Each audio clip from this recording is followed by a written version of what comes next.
জানো আজকে আমাদের বাড়িতে আসছে বড় মামি মেজো মামি। ওরা এখন গেছে মায়ের সাথে কাঁচরাপাড়াতে শপিং করতে। তার মধ্যেই আমি ভালো করে পড়াশোনাগুলো করে নিয়েছি। আজকে আমার বিশাল মজা, মামিদের সাথে অনেক গল্প করব, মজা করব আর ঘুরতে বেরাবো। এই দেখো আজকে আমাদের বাড়িতে এসছে বড় মামি আর মেজো মামি। এরা নিয়ে এসছে আনারস, তাই বড় মামি এখানে নুন দিয়ে চিনি দিয়ে আনারস মাখলো। এই গরমে এখন সবাই মিলে আনারস খাওয়া হবে। আজকে কাঁচরাপাড়ায় গিয়ে অনেক মার্কেটিং করে নিয়ে এসছে, সেগুলো এখন তোমাদের সাথে শেয়ার করব। বড় মামি মেজো মামি আর মায়ের জন্য চুড়িদার এনেছে 3টে। এখানে শাড়ি কিনেছে মেজো মামি বড় মামি। আমাদের বুলু পাখির জন্য এই সুন্দর জামাটা নিয়েছে। আবার এই একটা অ্যাশ কালারের শাড়ি, এটা মেজো মামি নিয়েছে। ও প্রিটি, খুব সুন্দর হয়েছে আমাদের বুলুর জামাটা। ডবল টোনের এই জামদানিটা নিয়েছে মেজো মামি। মেজো মামির এখন জম্মের বাজার এখন মেজো মামি সব থেকে বেশি কেনাকাটি করেছে। পুজো দিয়ে এসে মা এখন আনারস খাচ্ছে।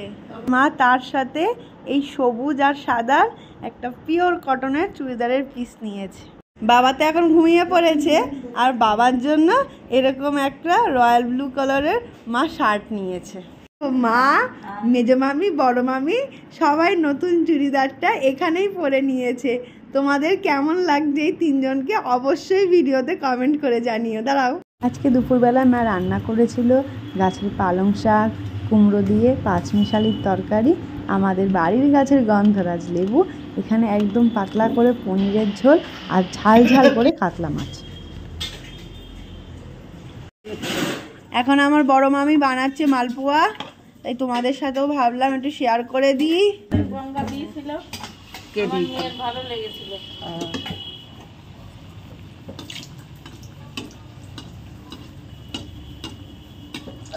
কাটি করি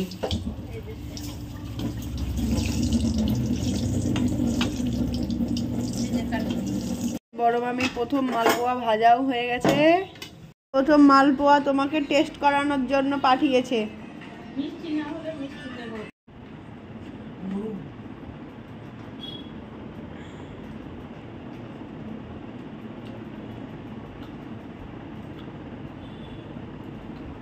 ঠিক আছে, মিষ্টি নাকি দিতে হবে?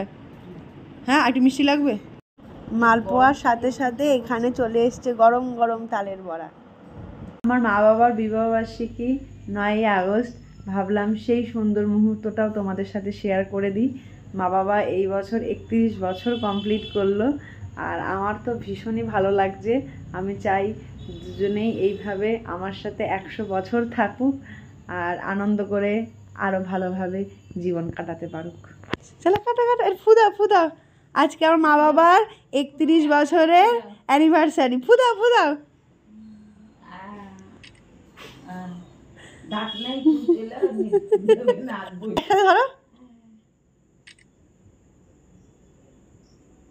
হ্যাপি অ্যানিভার্সারি মা বাবা, হ্যাপি অ্যানিভার্সারি মা বাবা। এইভাবেই তোমরা 50 বছর কমপ্লিট করো। মা না না, আগে বর, আগে বরকে পেয়েছো তবে আমাকে পেয়েছো। দাঁড়াও একটা ছবি তুলি। মা একটু খায় না, ও একটু খাবে। হ্যাঁ, তাহলে কতটা ভালোবাসে, যেটাই বেশি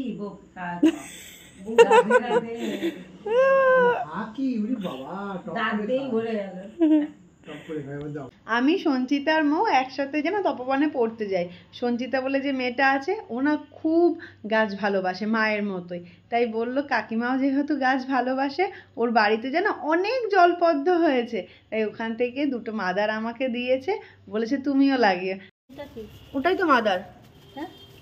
না না, এটা মাটি। হ্যাঁ, এটাই মাদার। তাই? হ্যাঁ। তাহলে এটা কি জানি না। মাদার রে বাবা, দেখাচ্ছি এটা কি। এই যে মাদার, এই যে ওগুলোও লাগে, ওগুলো ছাড়া হয়। ঠিক আছে, থাক, আরো জল দাও। দেবো। জানো সকাল হতে না হতেই শুরু হয়ে গেল মেঘ ভাঙা বৃষ্টি। উঠেই দেখছি বাড়ির সামনে জল জমা শুরু করেছে। আমার আবার বৃষ্টি খুব ভালো লাগে, যারা কাজে বাজে বেরোয় তাদের হয়তো বৃষ্টিটা কষ্টদায়ক, কিন্তু সেই ছোটোবেলার দিনটা মনে পড়ে। সেই আমরা যখন স্কুলে যেতাম সব বান্ধবীগুলো মিলে করিডোরে এরম করে হাত দিয়ে যেতাম আর সবাই সবার গায়ে ছুঁড়ে মারতাম। আমার তো ভীষণ বৃষ্টি ভালো লাগে।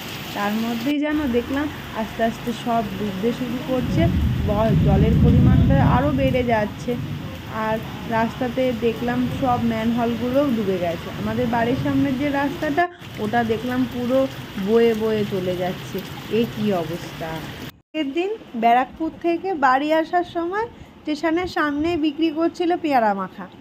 অনেক ইচ্ছা করলেও খেতে আর খাওয়ার টাইম হয়নি ট্রেন ধরার উপেক্ষায়, তাই আজকে পেয়ারা মাখা নিয়ে এসেছি আর সাথে এই দুটো ডালমুট। সন্ধেবেলা মা একটু চাইছিল চাটনি ফুচকা খেতে, তাই এখানে সুন্দর করে যতীনদার দোকান থেকে চাটনি ফুচকা বানিয়ে নিয়ে আসা হয়েছে। নয়, তার সাথে ছিল গরম গরম মোমো আর এই যে গরম গরম স্যুপ। এই দেখো সঞ্চিতার দেওয়া পদ্ম ফুলের গাছটা আস্তে আস্তে বড় হচ্ছে। এখানে 3টে মতো পাতা ছেড়ে দিয়েছে আর এই যে দুটো কুড়ি অবস্থায় রয়েছে, এগুলো কালকে ফুটে যাবে। আর পানাগুলো দেখো পুরো জলের মধ্যে ভেসে গড়াগড়ি খাচ্ছে। আর একটু বড় হলে তারপরে এই পদ্ম ফুলের গাছটাকে বড় গামলাতে বসিয়ে দেব। রাতে মাকে বলেছিলাম আর তোমাকে রান্না করতে হবে না, বৃষ্টির জন্য আজকে তোমার ছুটি। দোকান থেকে নিয়ে এসেছিলাম ঝাল ঝাল করে বেশি করে লঙ্কা দিয়ে মোগলাই পরোটা। এই খেয়েই সারা দিনটা চললো। তোমাদের কেমন